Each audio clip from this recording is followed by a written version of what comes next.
What is going on, you beautiful blessed boys and girls? Thanks so much for tuning in. Today we got a fun breakdown video. I have been a massive Tom Brady fan ever since his days at Michigan University, and then when he came back and entered the NFL draft, we had this famous super cool picture that I always love to highlight. The skinny Tom Brady coming in, kind of dorky looking guy. Nobody thinks he's probably going to do much. He's a late round draft choice. Lo and behold, this man works his way to become the GOAT of the NFL. It's pretty much undisputed at this point. Basically every single stat that matters, this guy owns. I'll put a few here up, but just to name a few, he's got the most wins all time at 243, the most Pro Bowls at 15, most Super Bowl wins at 7, most passing yards over 84,000, most touchdowns 624, 5-time Super Bowl MVP. Look, every stat that matters pretty much this guy has. He's the undisputed GOAT. But this year in his 22nd NFL season, we're really starting to see the wheels fall off a little bit. Last week he came out, they lost to the Ravens to drop to 3-5. Week before that, they lost to the last place Panthers. They didn't score a touchdown in that game, only scored 3 points. They're only averaging 20 points a game this season, and you're really seeing, maybe Tom Brady's coming back to earth here as a 45-year-old guy. So what's the cause of that? Part of it I think is definitely just Father Time. Look, Father Time is undefeated, guys. It's taken down the GOAT of basketball. We saw Michael Jordan, favorite all-time basketball player. When he came back, to the Wizards a couple years after, he wasn't himself, right? He took him to the playoffs. They had a first-round exit, but this wasn't the dominant guy that you could probably throw out there on any team in his prime, and he's going to take them deep run into the playoffs. Or maybe it's something different, as now we see reports have come out of him and Giselle having rocky relationships. He just announced a couple days ago that they're filing for divorce. They've been living separate for 8 or 9 weeks now. Leading up into the season, there were some rumors that it wasn't okay. Then we saw Giselle kind of put out a tweet that supported him, that said, let's go Bucks, let's go Tom, right before the first game. Maybe people thought, well, it's not as bad as it thinks, but now all these reports are coming out that they're living separate. They have been for a long time. They've hired their own attorneys. They're officially getting divorced. And so it's a really sad situation. Looks like Tom's life is kind of in shambles here. So today I want to break down maybe a few lessons I think we can all learn from Tom Brady and learn from that, kind of break down into this situation more. And then you know me, man, I'm going to highlight, I think it's a big cheat code. I always say when your wife is supportive, when you have that on-fire home, you feel 10 feet tall. I feel like you can accomplish anything in life. And so I actually think that probably has more to do with Tom Brady's rough season than just him aging and Father Time catching up. I really believe if him and Giselle were still in that same spot, him and his kids were still on fire, had this great family unit, and he could solely focus on football, their record would be a whole lot different. So I'm gonna break that down today. Let's hop in. So allegedly, according to some reports, they have been living apart now for several months. A bunch of the stuff that I read online basically said that, hey, when Tom retired, they had a deal that, he went to play for Tampa in his 21st season, and that was supposed to be it. And he had said, hey, after that, I'm gonna be the family man, I'm gonna be home. 21 seasons now, I don't think most average people, myself included, can realize the grind that takes. And also, to be the GOAT, to be the best, you're not just turning this stuff on and off, right? You're probably always thinking about the game, always thinking about how to get better. I know my first couple of years, even of being a poker pro, that's all I could think about. Even when I was with friends, family, other people, all I could really think about was getting better at poker, wanting to get better at poker. And I don't know if you guys have ever had anything in your life that just kind of takes over for a while. When you want to be the best in the world at something, it can kind of take over. And so, eventually for me, I pumped the brakes on that and said, hey, I don't want to just win at poker. I want to win at relationships. I want to win at other parts, health and other parts of my life. But to be the greatest, I didn't reach the greatest at poker for sure, So to get to those spots and get to those awesome spots, I think you have to sort of sacrifice these other things to get there. And it seems like Tom probably has. When he and Giselle got married, she was the highest paid supermodel in the world. She was making upwards 40, 50, even $60 million a year. So she was out earning him. But it seems like she really put her career on the back burner for him. She really, they had the 3 kids. Look at the picture, man, cute, adorable picture. They got the cute kids, the all-American family, right? You got the world's greatest quarterback, the highest paid supermodel, these adorable children. They're, picture perfect, right? But it looked like then they had a lot of this trouble in paradise here, as Tom said, hey, I don't want to hang it up. I'm going to go back and play another season. A couple of things I read said that Giselle's really, really worried, and I think rightfully so, right? Like she says, all the head injuries, all the hits, all the things you take day in and day out in the NFL, those things add up. We see other quarterbacks now. I can point to like a Jim McMahon who, man, this guy, he says in his own words, he can't even walk around the block and know where he's at, and he's not even 60. So, I think if, for her sake, she loves him, she wants to spend her life with this guy, well, at some point you want them to exit this profession where they're constantly getting hit, where they're constantly getting slammed to the ground. You see CTE now being a big factor in the NFL, where it's reported 99% of players coming out of the NFL will have some form of CTE, brain injury. And I know the league's taking great steps to try and help with that, but the fact of the matter is you still got 24-year-old, 28-year-old beasts, machines just chasing you down and slamming you to the ground over and over again. This is not going to be good for your body long term. So I think Giselle was pretty worried about that, and they had this kind of deal where he was going to step away. And I also think it's good to note too that, Giselle was Tom's biggest supporter, biggest fan. She was always at the games, man. She really did put her career on the back burner for him. Everything kind of all became about Tom and his career.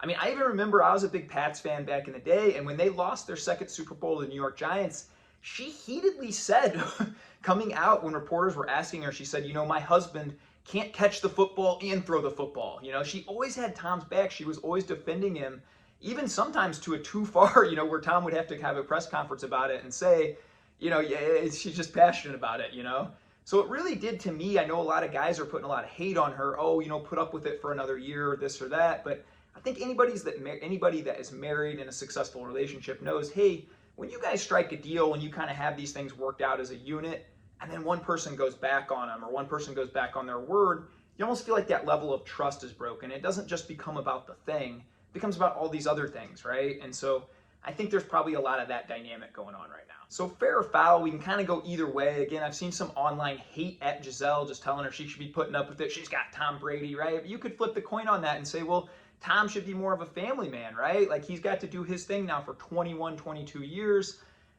He had a chance to exit at the top of his profession, go be a family man, go pour into that and do those things. And he kind of chose not to. So we don't really know the ins and outs of it. But I do think anybody who's in a marriage, and especially with children, can attest to, and man, I am prime example number one of this. Me and my wife have been married a little over a year. We had our daughter. And to be honest, I was getting promoted like crazy at work. That was really good. I had great friendships, great family. I had a lot of good things around me, but me and my wife at home, we weren't clicking on all cylinders the first couple of years of our marriage. In fact, we had said the D word a couple times. We had, gone to that point where it was like walking on eggshells at home. It's painful to even talk about or think about back to those times. But I can remember not being able to be my best at other places, right? And so when I think about Tom trying to play at the highest level against the best athletes in the world, but now he's also thinking about, is some other guy going to be tucking my kids into bed next year?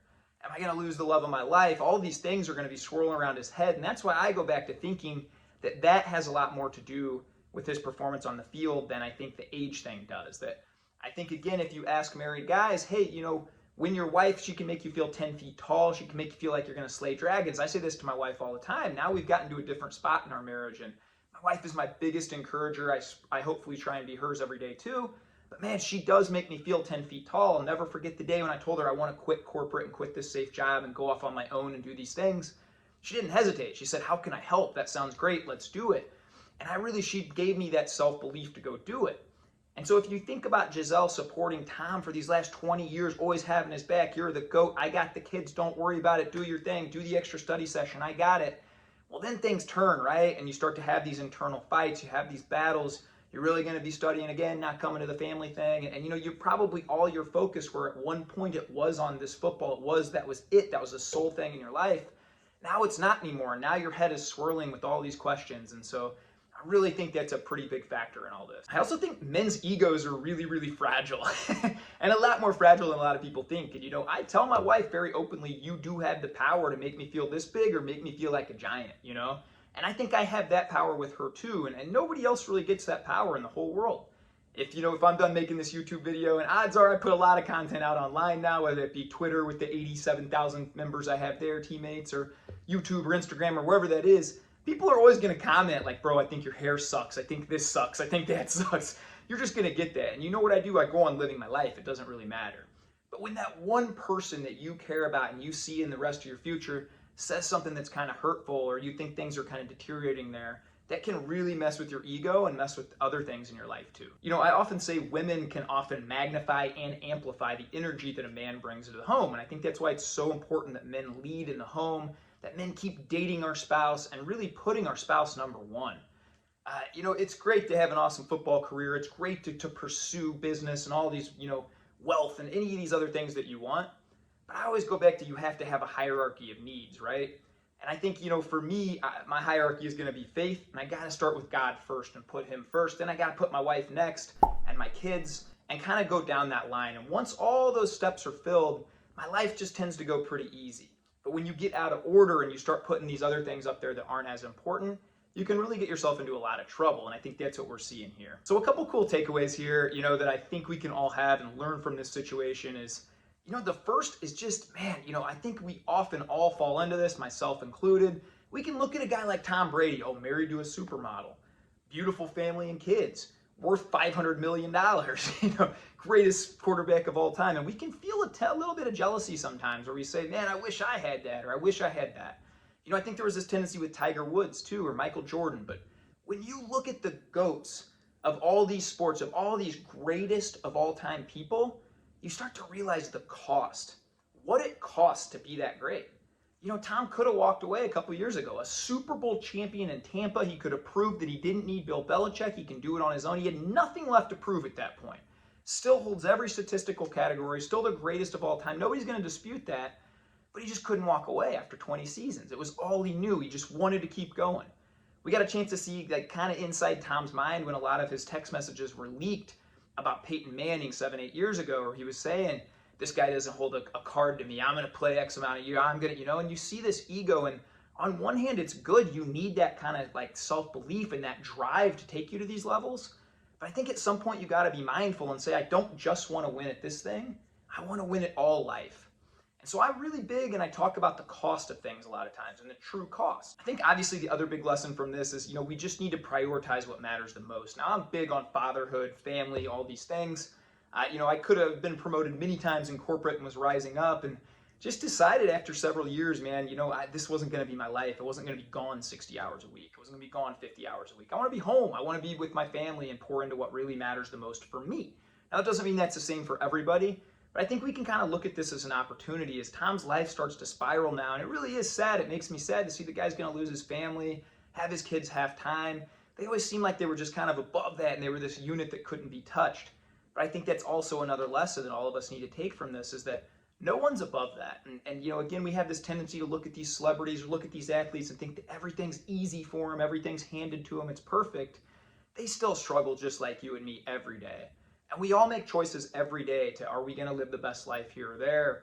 What are we going to do to help get us to the spot we want to be in the future? So, that's my breakdown video on Tom and Giselle. Tell me what you guys think in the comments, because as I was reading this, a lot went back and forth both ways. Some people are really, really team Tom and saying it's all Giselle's fault. There's whole other camps saying I'm team Giselle and Brady was kind of a jerk in doing this. I fall somewhere in the middle. I think anytime something happens in a relationship like this, it's probably a communication spot. It's probably both sides could do a little better. I hate to see them really going through with it and getting a divorce, as I've always rooted for Tom and been a big fan of his, but hopefully they'll be able to turn around this season.